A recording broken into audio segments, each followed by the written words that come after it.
Hello, everyone.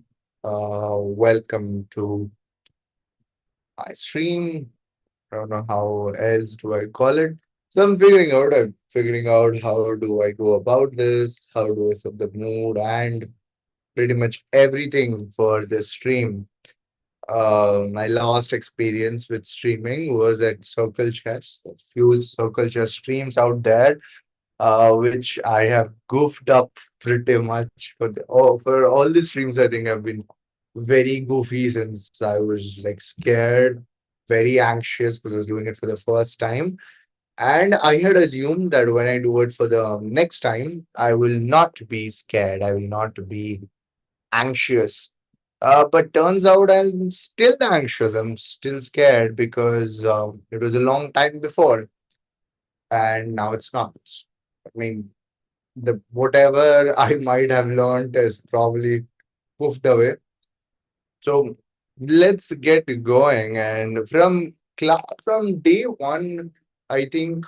Uh, I mean, what kind of direction I want the stream to have is one, we need to focus on improvement, of course, because I mean, at the end of the day, if I am spending, or let's say if I'm streaming here, and if you're watching my stream, I want to make sure that both of us are improving. Like at the end of the hour, we are somewhere a little better at chess than we were before.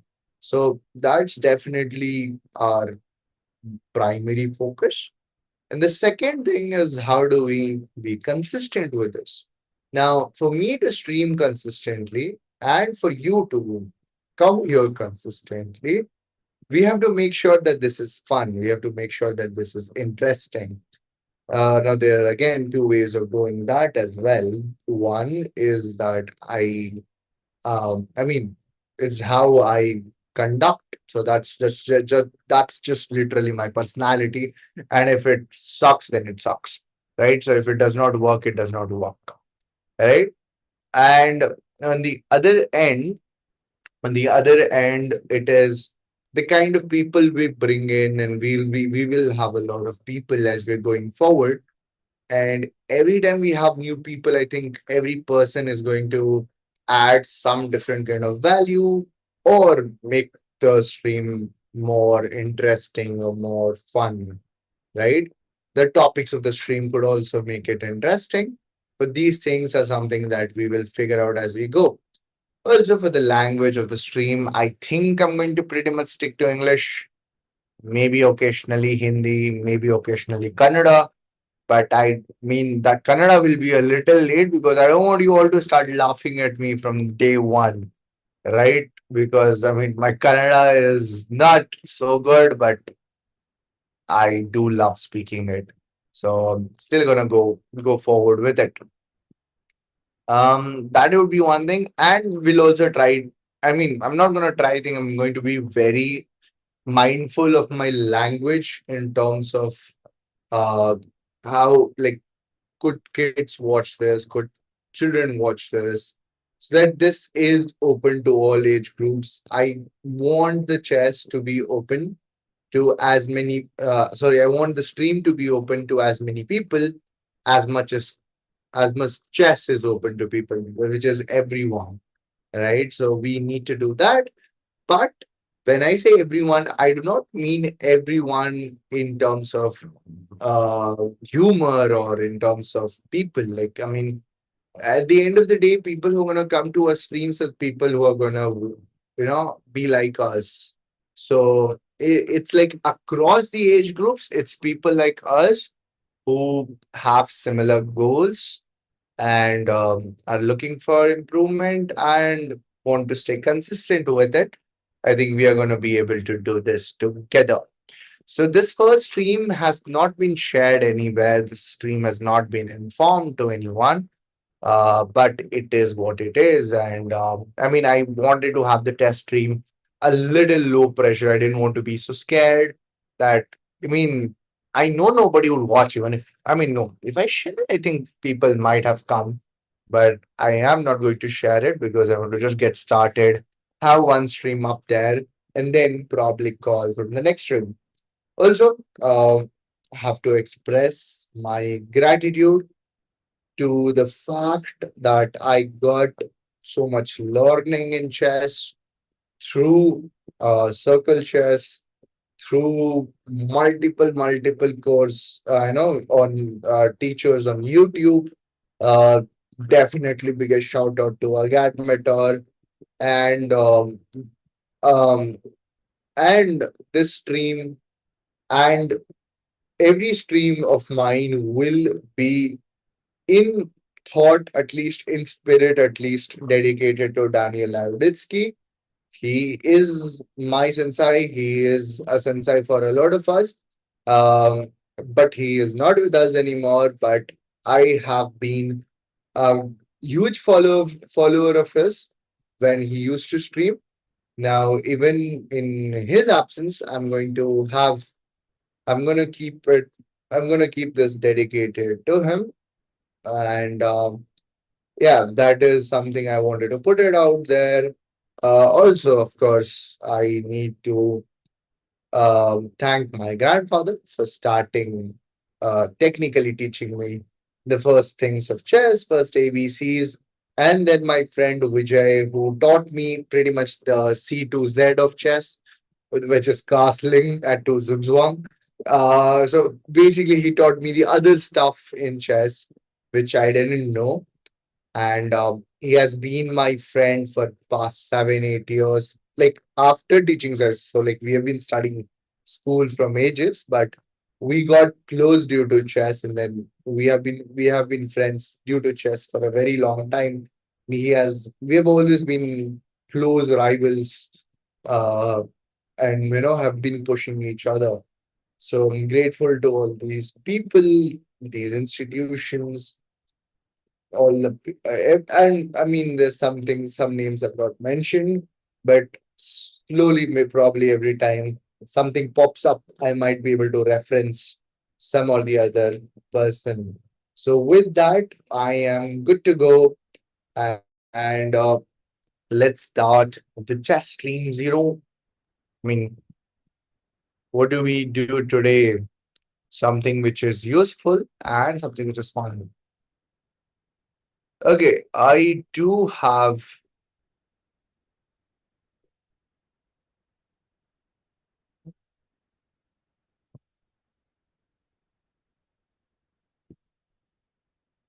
Just give me a second. Yes. Sorry. Um, we could technically solve the streak.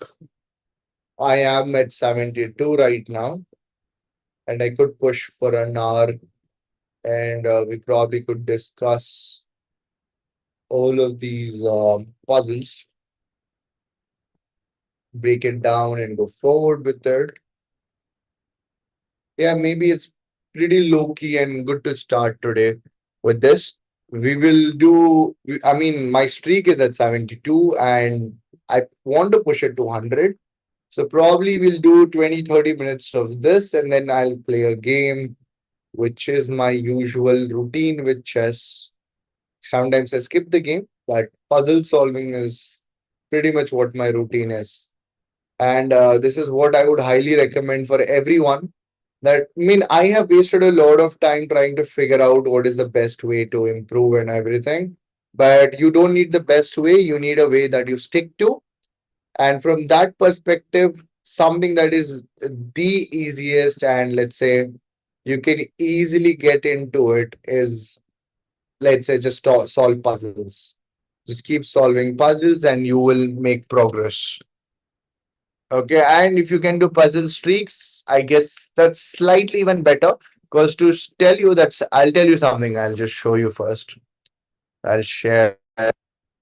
Now the puzzle is visible, hopefully. Um, Here, if you notice that the 72 streak puzzle, the rating is like 2241. And my puzzle rating is roughly around the same, I believe. Where's my puzzle rating? Yes, It's around 2192. I mean, it used to fluctuate. It fluctuates a little bit between 2192 to and from 2200 to 2300 is what it fluctuates. So technically, I should have been able to come to 72 quite smoothly. But this is the first time I'm able to do it. And I've solved hundreds, not hundreds, probably 50s, 50 streaks, right? And I've still never been like I hardly ever crossed 550. 72 even seems big. So there's a huge gap between what you're capable of and what you can do consistently. So even if I can solve a 2 300 puzzle, can I solve 0 to 300 consistently without making a mistake? Well, that of course was not true. That of course was not an yes, because I could not do that with the like. I mean, I was never able to hit 70 or 72 before.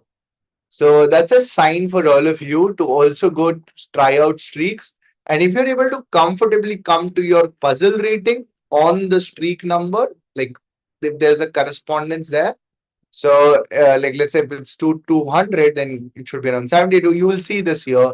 As you can see, there is a rating with 2241 here. So you will match it with your puzzle rating and see if you're able to match it. If yes, then that's good if you're able to do that. But if you're struggling to even reach that point, which says that it's not that your puzzle solving is bad, your verification is bad. That is, you're impulsive and you're making moves a bit too quicker. And the whole reason I'm doing puzzle streaks is so that I can blunder less. So my entire focus of chess improvement has been to shun, or let's say throw away, all the big words of chess improvement and focus on the dead basics. And the dead basics of chess improvement are don't blunder. And that is it. If you don't blunder, you make improvement. If your chess is geared towards not blundering, you are you will make improvement. Like there is no way you won't if you don't blunder. The questions like should I play positionally, should I play tactically, should I play dynamically, aggressive, attacking, should I play like Magnus Carlsen? These things are irrelevant. Should you play without making blunders? Yes. Your focus should be to make as little blunders as possible. So instead of blundering every game, you go to at least, let's say, blundering once in 10 games. So that means 9 games are going to be decided on either like, stronger things. Let's say they are going to show your other weaknesses, which will slowly develop, right? But you will not lose impulsively. Just like you should be able to hit, if in my case, I should be able to hit 70 consistently in streaks and then push from there on. I should easily be able to hit 70 every time. That means I have a well built tactical strength, right? Else, my tactical strength has holes in spite of my puzzle rating being whatever it is, right? So, focus on not blundering. That's like we as a group, we as a chess community here are going to have these small tenets, small principles that we are going to follow. Principles of chess improvement, not principles of the game itself, right? And the number one principle is don't blunder, right? Your focus, your chess, your training, everything should be geared towards not blundering. And once you start doing that, once you reach a point where your games are not being decided by blunders, let's say you go 10 games straight without blundering, and the sole reason you lost was probably you could not play the end game very well, or your opponent played an opening novelty, so your opening was not that good, or they played a like it required too much calculation. So it was not a blunder per se, but the calculation strength was beyond you. So all these are legitimate ways of losing, but blundering is not. I mean, technically it is, but we are trying to get rid of it. Okay. Good play so that even if you're playing 300, 400 points above you, you don't lose the game on blunders. Make them work for it. it's okay if I lose to them, but I'm going to lose with dignity, not with a blunder. That's the focus. All right. All that said and done, it would be absolutely hilarious if the game I played today I lose because of a blunder. But okay, we have to learn from it. All right. Let's keep going. Let's keep going. So this puzzle I had spent some time before this stream. I think in the evening. I was pretty sure that we have to exchange the bishops. I don't think we have a shot at it without exchanging the bishops. Also, if you want to work on your visualization, even if you know that this is the move, don't play it and try to solve it before without playing the moves. So this was told by a bunch of grandmasters and like, actually a lot of grandmasters that if you want to make use of Leech's puzzles, well, then avoid playing the moves. Right? Avoid playing the moves. Try to solve it from start to finish. But of course, if you cannot, if it's almost impossible for you to solve the puzzle without playing a couple of moves in the beginning, then go ahead and play the first one or two moves which you know are for sure are right, and then you can start thinking from that position. Okay, bishop takes g2, king takes g2. Try to keep up. I mean, I can draw arrows, but try to visualize without them too, because on the board we don't get the arrows like the actual physical board. And also, very being very clear, these streams are focused equally on both online and offline chess, probably a lot more on offline chess because we are all trying to improve here. Yeah. So when you go to offline chess, you shouldn't become blind because you can't draw arrows.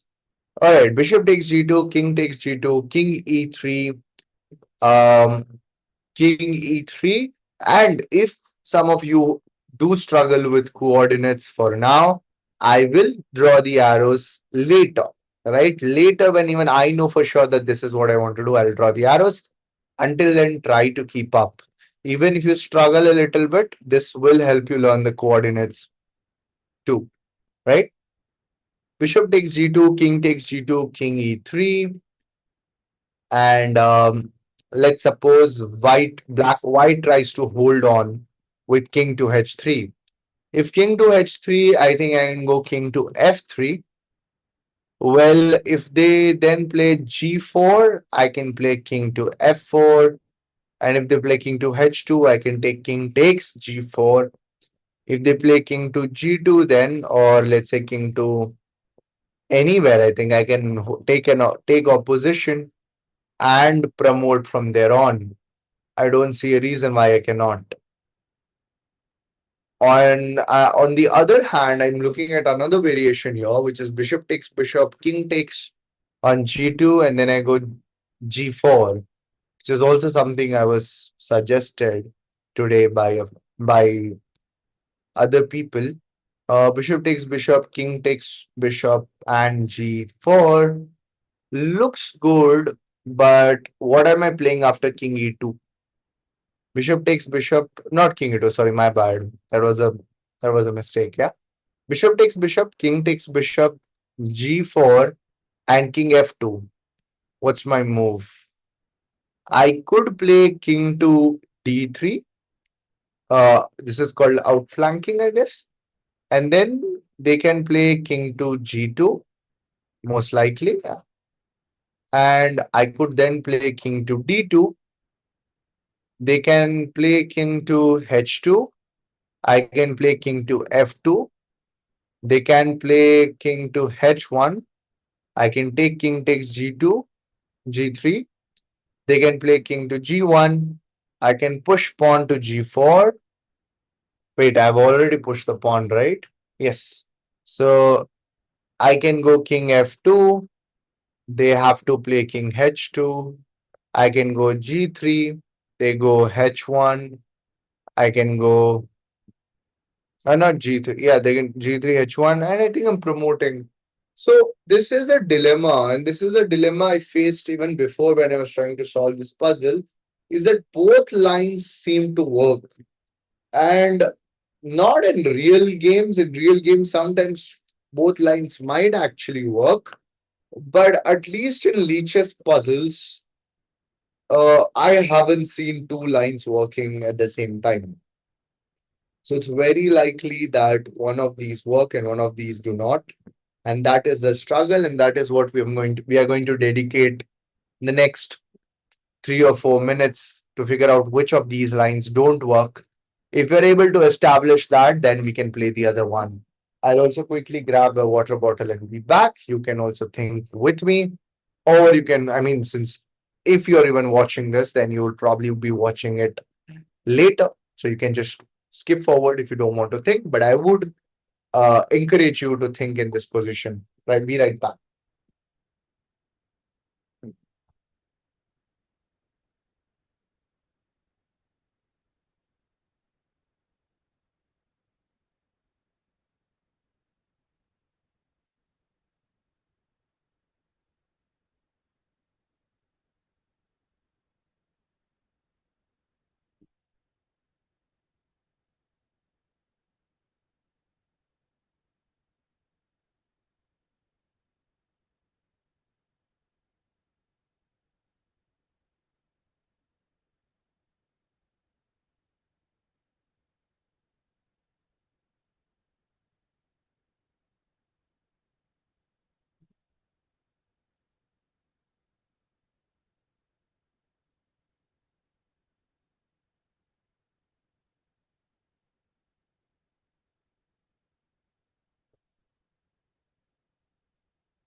There we are back.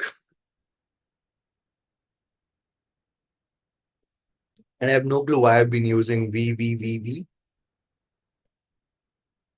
I think it's more like more of the I makes more sense. Probably an anxiety reflex to use V so that I can feel safe. But anyways, back to this position. Um, yeah, the job is to figure out which of these lines work. So I'm going to actually do one thing. I'm going to write down variations because that's going to make it very clear if I'm missing something. That's again a tip I had learned that if you want to really check your calculation, or if you want to slow down your calculation, write your variations. So I'm going to write my variations and think. I'm going to spell it out too while I'm writing it. But there we go. So first move is bishop takes bishop. Anyways, king takes bishop is again forced. It is, yes, it is. And here we have our first fork in the road. We have two moves that we can play here. King e3. Definitely not any other moves because I don't think anything else makes sense. King e3 and g4. So these are the two moves that we have to consider and try to refute one of them. This is called the elimination method. If some of you don't know it, it is instead of trying to find the best move, you try to find the worst of the two and then just play the other one. Of course, by still checking if it's not much worse. But a basic chess check does the job. Now, king e3, if I think from white's perspective, if white has to really hold this position, how would they do it after king e3? So we are first trying to refute king e3, right? So you need to switch sides. Switching sides helps to realize what can be done. So if I go king e3, um, what can white play? What are the options for white here? So first of all, let me check. I mean, do I really want to play king h3 to hold a draw or hold anything? I think holding the draw is most likely result because we're losing in most variations. So I think holding a draw should be good enough. Um, so I don't see any better option than these two options, right? So after king e3, white can play two moves, which is king to h3, and they can also go g4. Like, I don't see anything else, right? And now what do we do in these two cases? If they go king to h3, we go king f3. We go king f3, and now they don't have a move. They don't have a legal move. Okay, they do have two moves again. And the two moves are king to h2 and king to g4. Yep, king to g4. By the way, guys, I would not be spending so much time on this puzzle if I could only see one solution. The fact that I see two solutions is what makes me paranoid, because I'm pretty certain one of them is not working, and we will figure out. So king to f3, they can go king h2, and if they go, sorry, yeah, king h3, king. So the variation that we are studying so far is b takes b, king takes b, bishop takes bishop, king takes bishop, king e3, king e3, king h3, king f3, king h2, and here we go. Not king g4. Sorry, my bad. We go g4. We go g4, and now the king has again two options. King has two options. They can go king to g1, or they can go king to h1. In both cases, I believe we take king takes g3. And if they go to g1 in the first move, then they can either go to g1 or f1. In If they go to f1, I go g h2 and I'm promoting the pawn. If they go to h1, I'm going to g2 and I am promoting the pawn. Yes, yes, there's no stalemate so far. Yep, there is no stalemate. So if they can come to king h2, I go g3. They go to h1, I go g2. They go to h3, I promote with promote a queen, and I'm not. It's not a stalemate. So king g1 loses. King h1. In that position, I go king f2. Wait a second. I actually missed something. I missed something. I did not write a line. Wait. King g1. I play king takes g3. They play. Oh yeah, king takes g3 is sorted. Sorry, my bad. King takes g3. If they are on g1, they'll go any direction. I get up. Since I'm getting opposition, I win. If they directly go king h1, I can then go king to f2, and then they play king to h2, and I again march my pawn and win the game. Yes? Yeah, I win the game. So king g4, sorry, g4 is winning for me, which means king h2 is losing for them, which means after king f3, they cannot play, they cannot really play king f3. After king f3, they cannot really play king h2, which means king h2 is eliminated. So after king f3, they can play g4. Now, if they play g4, I think I can play king to f4. They can then play king to h2. I will take, that's the only move. Or they can go h2 or g2. I'm going h2 so that at least we give them a chance to take the opposition. Next move. King h2, I take king takes g4. They play king to g2. I can then play, what can I play? If they go king to g2, I can play king to f4, and then they can play king to f2. Oh, wait, king to f2. And are they able to hold this position? And I thought if my king is in front of the pawn, I win. But they are able to hold opposition. Wait.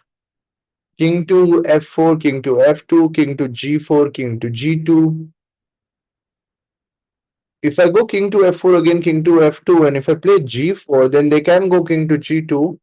And we are in this, then we are in a drawn endgame because the pawn is next to us. Okay, this seems to be a refutation. This is a refutation. Bishop takes bishop from white's side. Bishop takes bishop. King takes bishop. King to e3. King to h3. King to f3. g4. King to f4. And then king to h2. King takes g4. We have king takes g2. Sorry, king to g2. And that is a draw, or that's what I think it is. So hopefully I'm not miscalculating anything there, or I'm not misjudging anything there.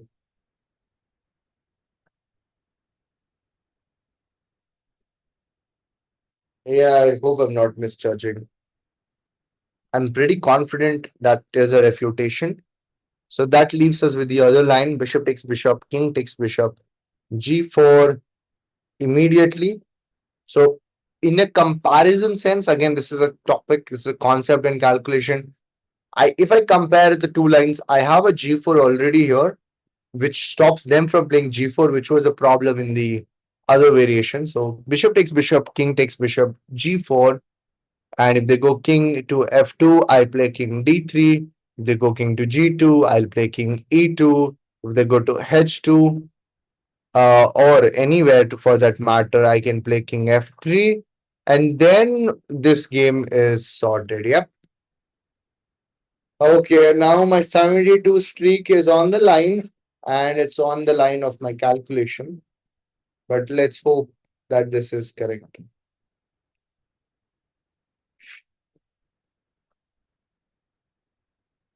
Oh my god, that was the right calculation. That was indeed the right calculation. And now let me go and verify our other calculation. Okay, I'll have to solve this once more for it to enable the analysis board. Okay, back again. So bishop takes bishop, king takes, and if I go here, now I'm wondering they could even just push the pawn immediately, yeah?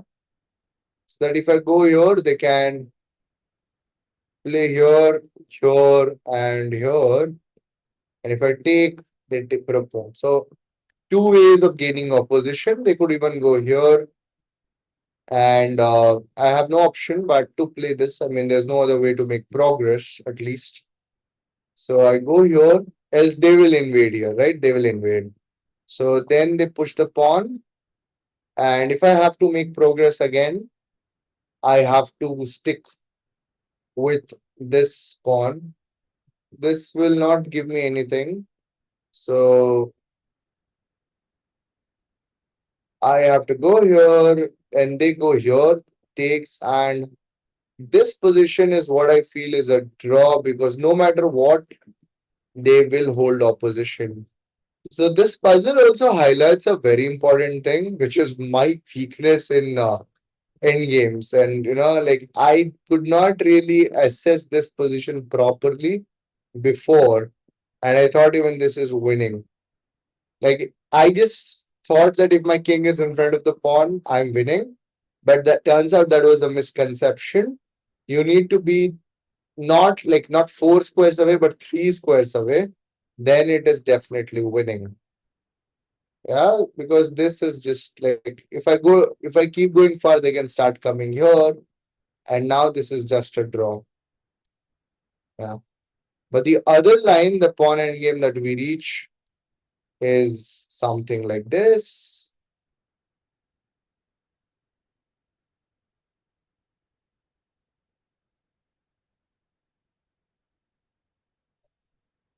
And here again, if you see, we are in front and they have opposition.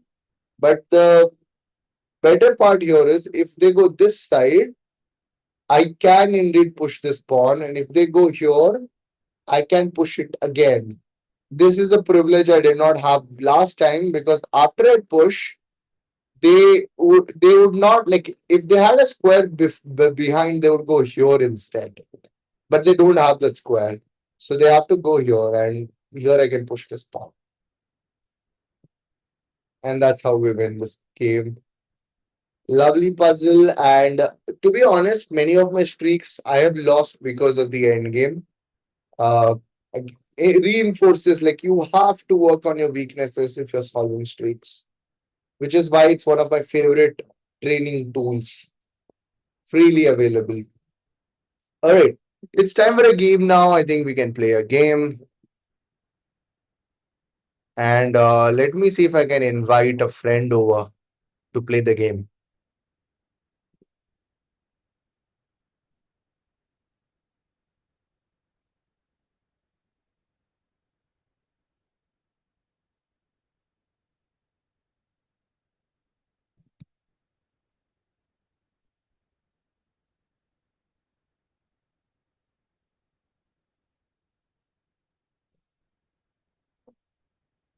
And I guess I can even invite them after the game to discuss the game. Let me see. I have somebody to play with.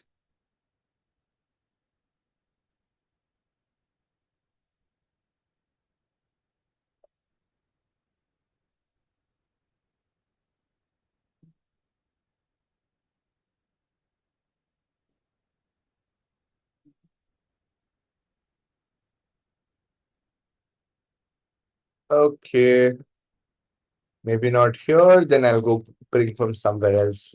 Too many chess people in my life.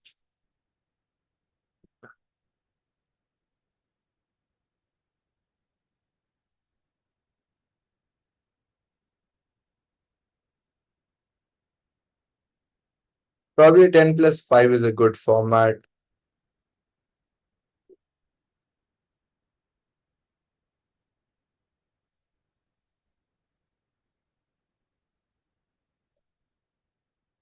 Right now, I'm not being picky on whom I play. I don't mind any rating for now.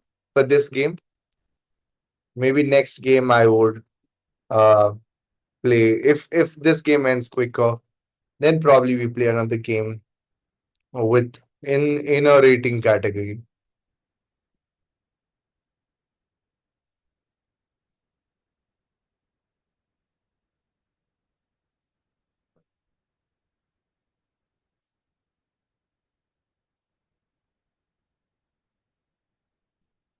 Might even create a challenge link.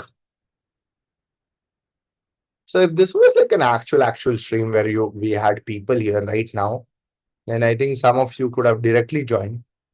But that's okay. This is a test stream after all. Play.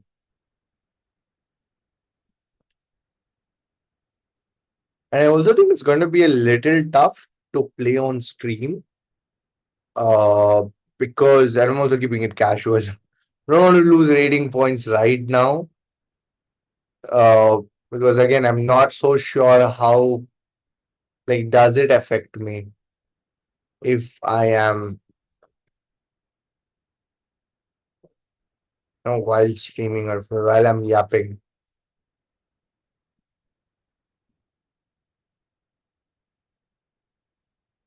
Okay, let's see if somebody joins. If nobody joins for like let's say 1 or 2 minutes, I might as well just start, playing a random opponent on the internet. Okay. We have wait. Oh, somebody has joined, and this is Nitin from SPL. I will tell you all about SPL someday. Very interesting league, and I mean my performance in that league has not been amazing, but you guys will have fun. Okay, so I mean my preferred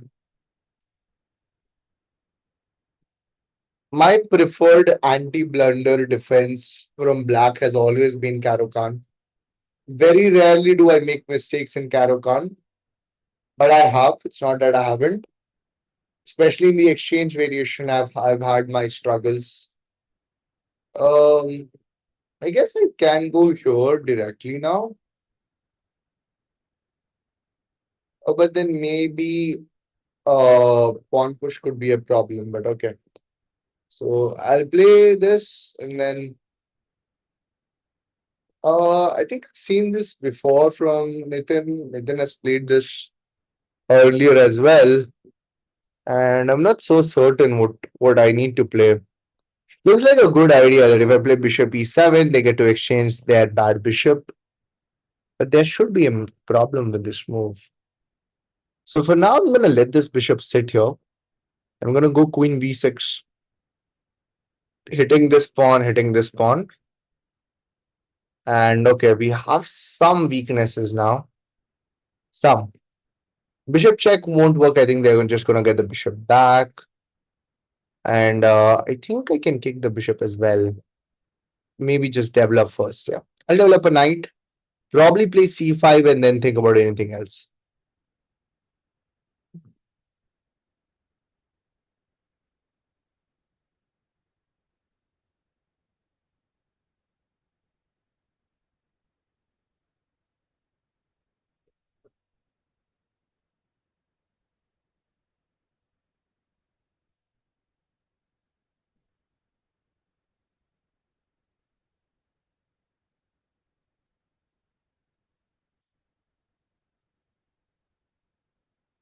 Okay, I think this person is not going to play for the entire game because they might go away for another SPL game.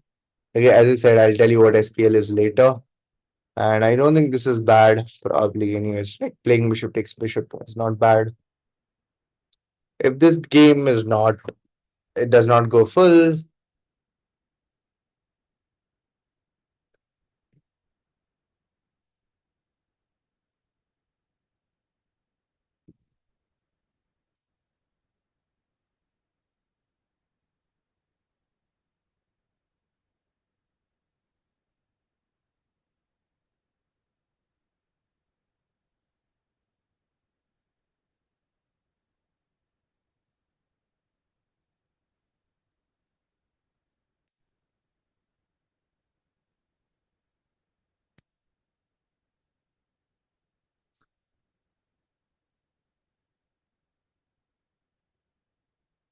Okay.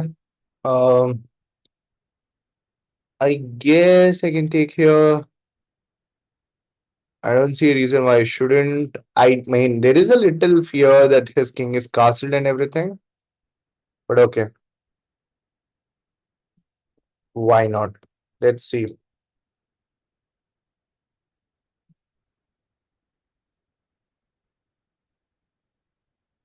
All right, I guess I can even develop my bishop here, but maybe the knight jumps forward. Let me take away this square. Oh wait, should I have taken? Oh my god, I made a blunder. What? Knight takes pawn. Does that work? Not so sure. There is. This looks complicated. Okay. Discoveries are a problem for sure here, but from what I calculate, I don't think they're a huge problem.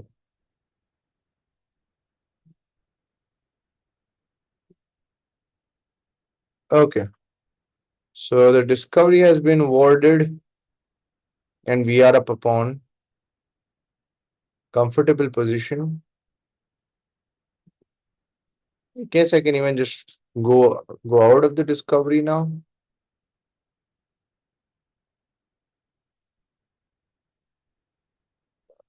Or bishop here.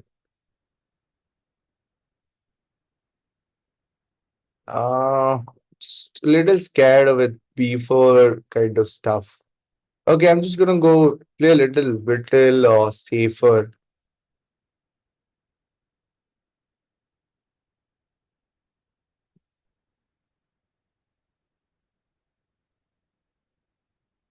And the bishop here looks good so far. Not really an issue. I also might have a simplification tactic here with knight check, but there seems to be a lot of pressure building up on these pawns, which I don't really like. So I'm going to go back and yeah, this looks good.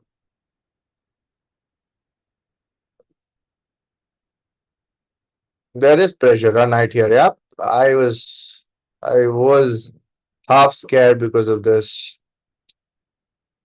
There is pressure. And like what I'm scared, what I'm like not happy about is that there is also this queen takes that is gonna happen, queen takes pawn, but okay.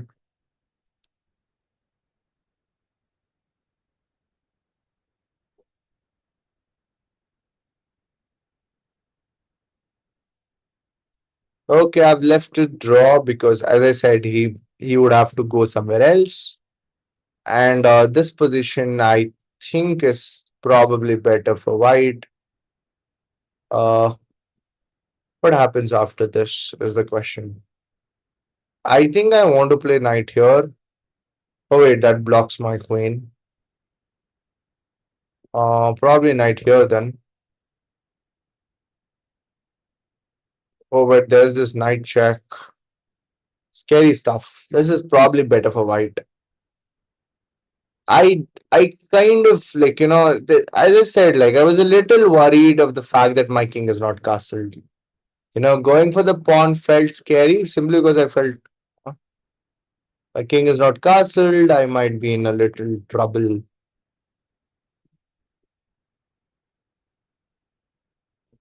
This should have been a win for white. Let me just quickly check if it is actually winning. Oh, it's not. I thought it was winning. Wait, what? Oh, I have to play queen d8? Okay, I this is winning, guys. This position is winning. My bad. This is definitely winning. I had to play queen d8, allow knight takes pawn, king f8, and I should have been okay with this position. What I missed, as I said, like I missed this crucial thing. After this, I cannot continue with this position properly, and that's why this is losing. Tough game. It would have been tough for my opponent as well to offer draw because they had another commitment. They had to play King Basu, and this is an incredible player. I'm going to introduce uh, King Shuk too soon enough in one of the streams. Love like amazing chess player, and again he plays in SPL. I mean he farms people there. There's one more person, Kostov again, who somebody who farms people. Definitely people, that I would look. It's nice to see their games, nice to win with them. But okay, this does not satisfy me too much. Also, what do you call? Plus, I do not play very well, and my hypothesis that my game will decrease if I yap too much was right because I'm still a little conscious of what I'm talking. So another breather, and we will hit. We will. I mean, I'm gonna probably play another game with a friend itself. I'm not so confident in playing normal game right now. Maybe once I get used to playing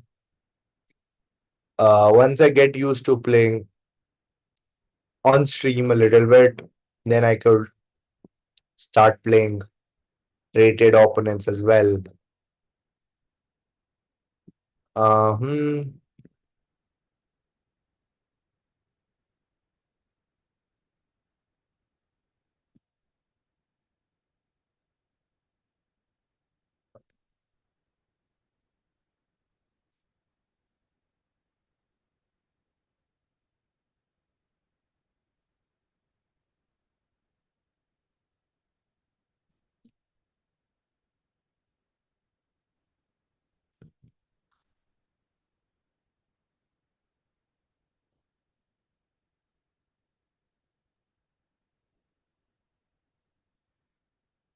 Uh, shit.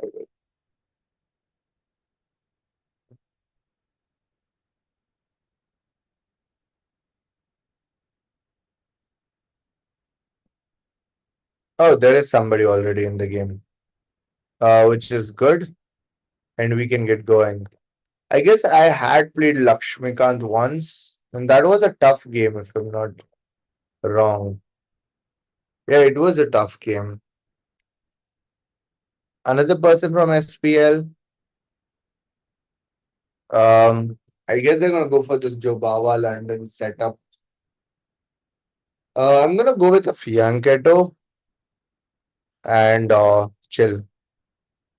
Yeah,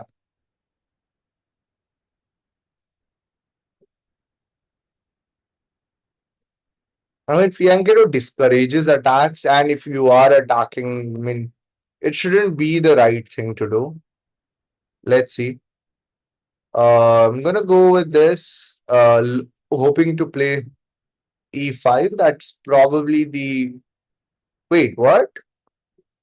Oh, that's interesting. Here they want to take a full clamp on E5. Wow, interesting. Opening is not my strength. I think there's nothing is really my strength.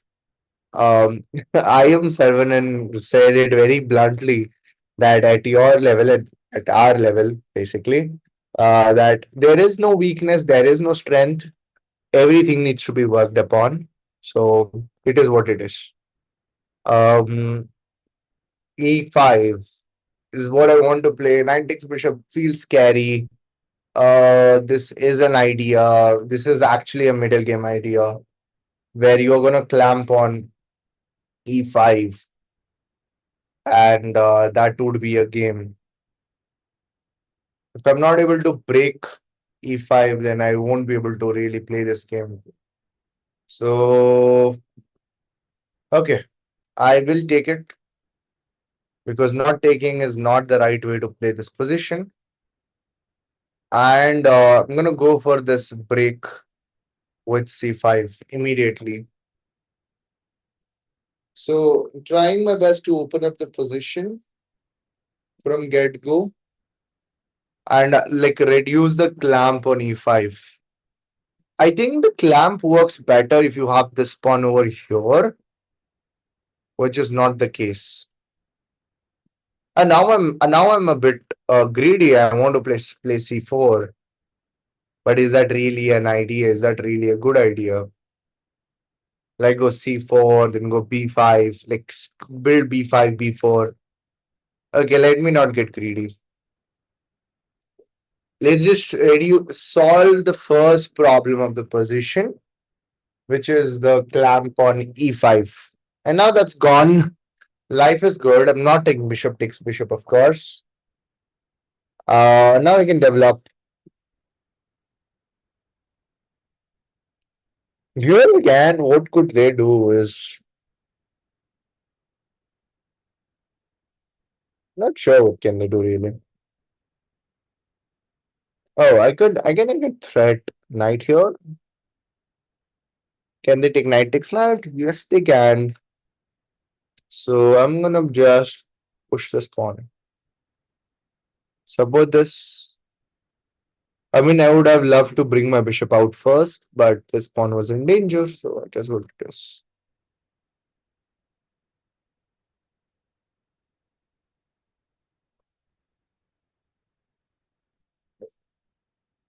Okay, they are going for an attack. I am not so sure about it. Knight b5. I think the right defense for knight b5 is just king to b1 and pawn push can still work here.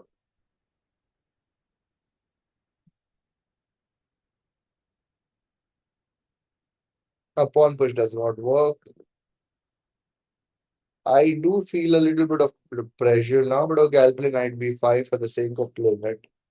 And then probably go a5, a4. If they play king b1. I can't play h5 here because of g4. So that's one thing.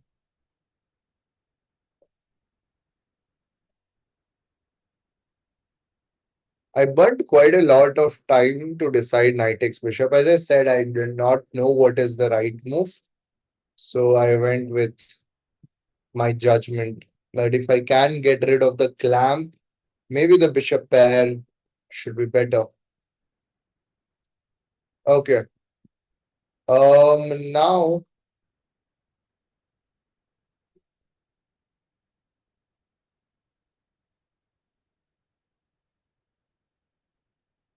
I guess both of us are just gonna go attack, attack, attack. I don't see anything better than that.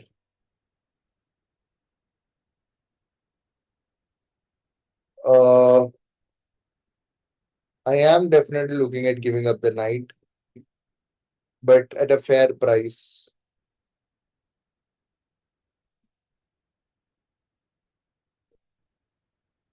My question is, what happens if I push the pawn? The knight moves.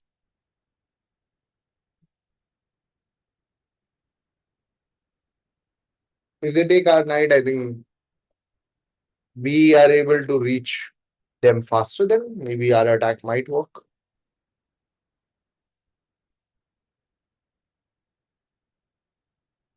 Also, why a lovely thing about this stream is that if I ever need advice on my chess, it is going to be much easier for me now because I can really show them my thought process, and they're going to be like, "Is this really what you're thinking? Come on, really?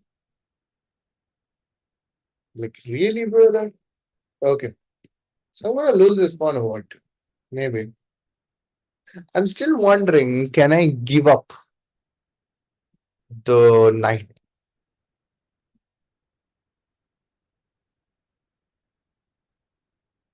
Is that possible? There seems to be something there. But from the anti-blunder tenet, you must not sacrifice if you don't see how it works. And I currently don't see how it works. Just like last move I did, but this move I don't if I leave the knight hanging there. Oh, it could go b6. Takes. Yeah. Not a sacrifice now, yeah? If you take, I take. A pawn is worth sacrificing, brother. I mean, for an attack, totally worth it.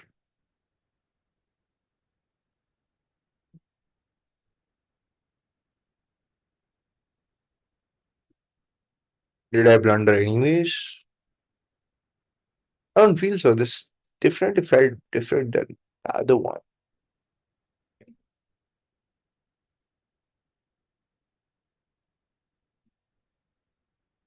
Okay, the too many pieces are near the king. I don't think this attack is gonna work. I need to accept the fact and change my direction.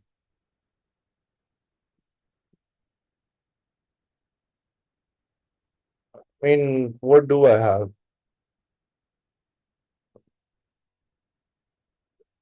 Yeah, this did not work. Bad judgment from me. Uh, at least if there is one piece in my mind is that I can play bishop to a6, freeing up the bishop.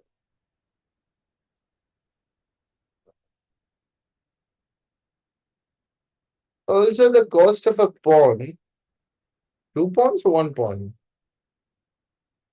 The cost of a pawn, considering they also have a double pawn, I do get an open rook.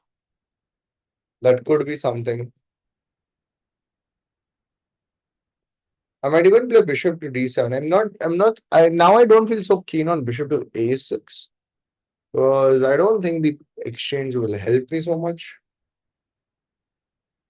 There we go, the pawn starts rolling.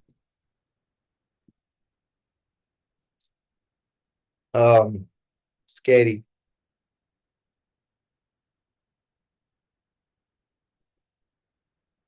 What can I even do about it?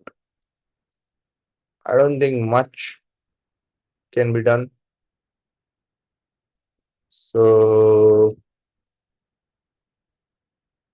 I'll go bishop to d7. Well, the attack is happening. I mean, can't do much about it right now.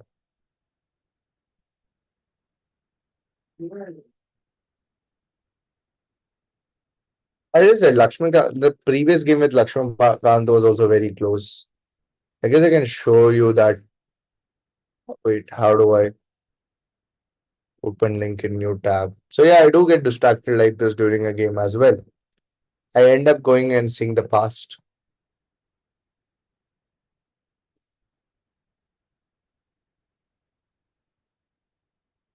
So I was playing white here. Oh yeah, I remember in this game, because I wanted to avoid opening drama, I just played simple moves. And this was like just one hell of a positional game. I mean, you gotta see this maneuver from white I did. Like, just look at this. Look at this. Oh, it's my turn there. I'm gonna waste time.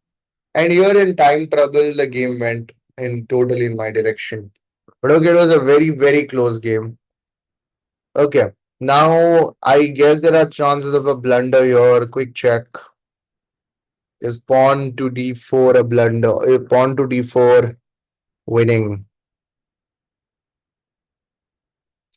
Am I missing something? Am I missing something? Why did they play pawn to d4? Pawn to d4 looks like a blunder. Can't justify it really. Is this a sacrifice? Can't justify. I for one cannot really justify this move. So based on that, I will go here. As I said, I don't know as a matter of fact, I don't know if this is a move. I'm looking at queen e4, so that after pawn takes knight, they can do queen takes. Nah, this not, does not work. Does not work. I am confident this is a blunder. And by the way, the rule, the tenet number one of of our chess, whatever this is, I don't know, chess stream, is that is do not blunder, hold your nerves, don't blunder. Is that if you don't blunder, there's a good chance your opponent will. If you can hold yourself enough, like you just have to, like you don't have to blunder. Like it's not that you don't have to blunder for the entirety of the game. It is just that you don't have to blunder for until your opponent does not blunder. Fairly enough. Okay, and here I think pawn takes knight, queen takes bishop. Yeah, they did blunder because they had to think through this. Uh, I have this hanging knight on a4. To be honest, I did not see queen d3, but works, so I don't mind. I can take queen takes queen, but that would activate their rook. And wait, hopefully not burning anything here. Um, yeah, I can take here. Oh wait, that's a blunder. That's a blunder. That's a blunder. That's a blunder. I said so much about not blundering, and there you go. I just straight up blundered. I could have exchanged, man. Oh God. Oh God. I was straight up winning. What did I do?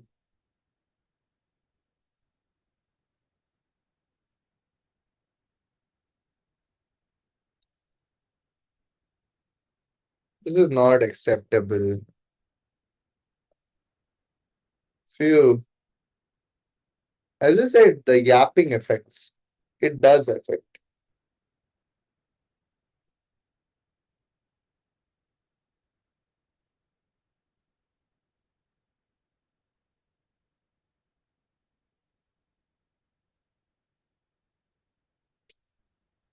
A clear win and then I just throw it up. I mean, when I saw rook takes knight, I just never considered queen takes knight. Come on, yeah. Come on. Tenet number one broken.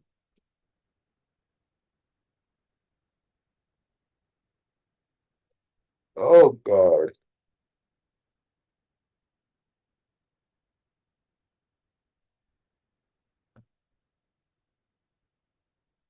I feel stupid. I feel horrible. Okay. Can't dwell on a blunder. Fresh position. I need to play it freshly. That's it. This is the game now, and it is what it is.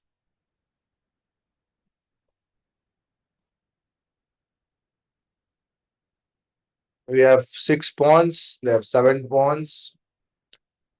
We still got a kind of an attack going on. The queen trade was forced. Like I had to put queen a1. It's their choice not to play it or not. Queen a8. I had to play queen a8, and it's their choice to take or not. But even if they take, I think we have got something going on. I'm looking at bishop. Okay, now there's nothing to look at.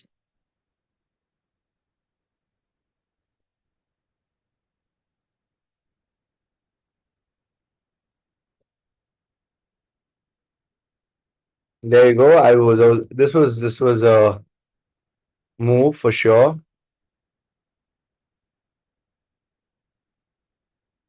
Um,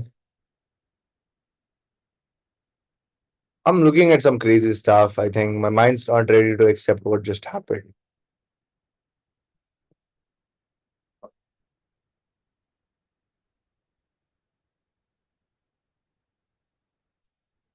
I'm looking at rook b4 so that if pawn takes b4, pawn takes b2,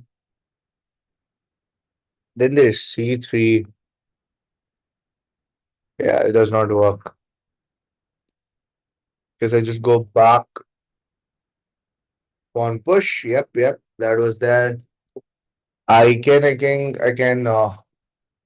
take the pawn c3. Wait, not c3, not c3. Wait, what?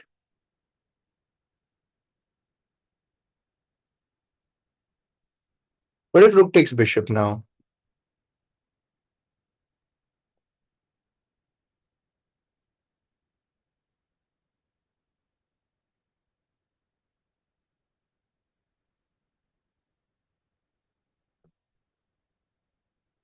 Am I?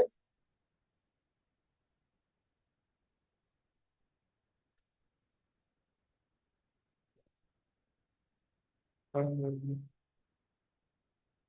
I mean, I'm just worried about both the pawn captures. Like, yeah, that's what I was thinking about.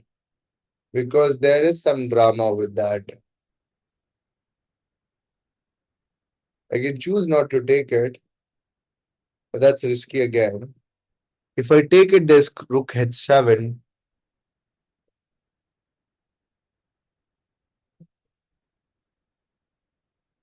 I guess I'll take it.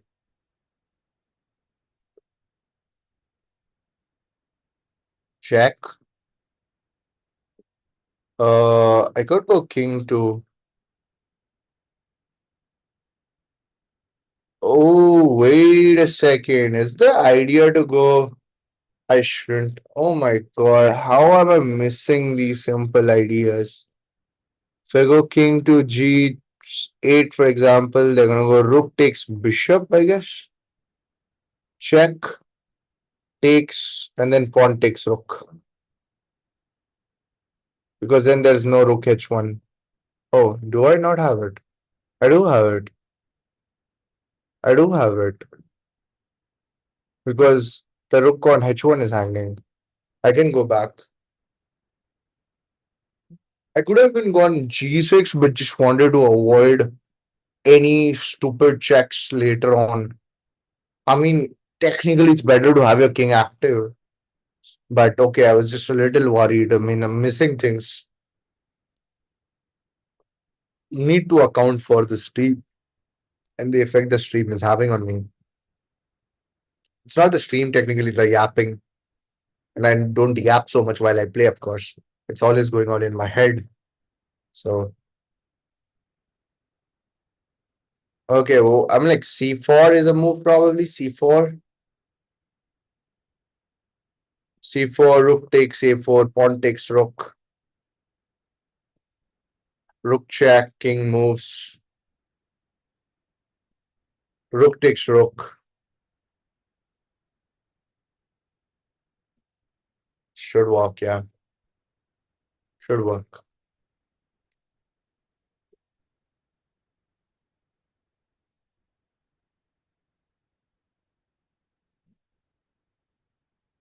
Quite a game. I mean, I'm still okay. No, I'm not. I'm not. I have to let go of that blunder. I can't crib about it during the game. It's going to affect my game.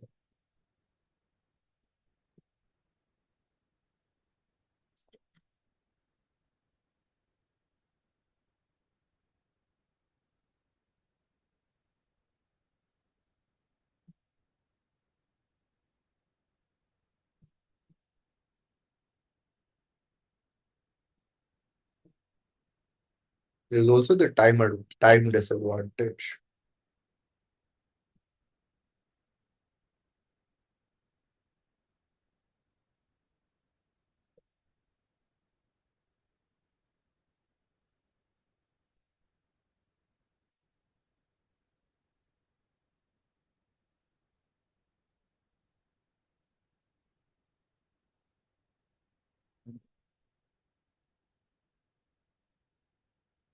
Oof.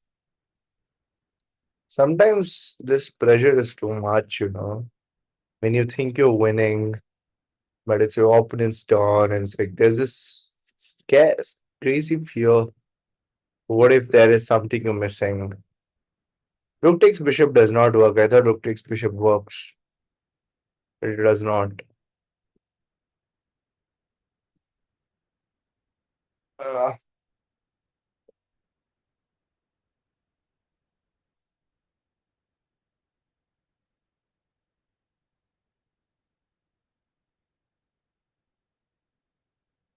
what is the best course of action? What would I play here if I was white? Rook d1, maybe.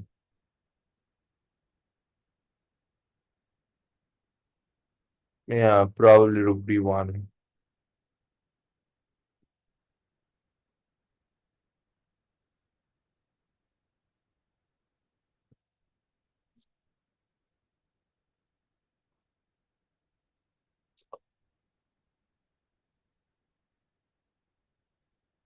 Okay, interesting.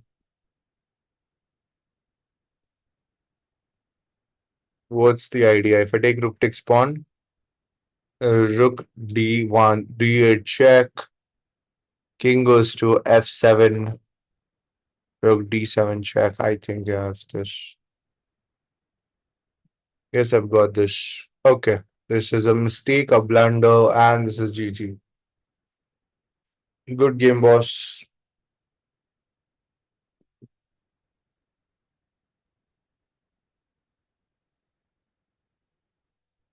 All right, little bit of analysis. Time to end the stream too, so we'll just quickly go through the movements and I mean, I want to do an engine analysis right now, so I'll avoid it. From what I see, I mean, the Fianchetto helped. Not in a, I mean, it's not an objectively best thing, but it just prevents an attack for some time.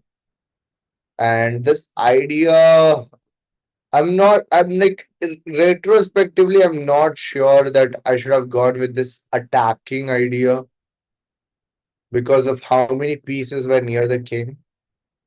Was not, I don't think that was the best way. Probably got lucky with the blunder here, but did not make full use of the blunder. I miscalculated and okay. I had this cheap trick in mind. I had rook takes bishop in mind. There you go. Stop share.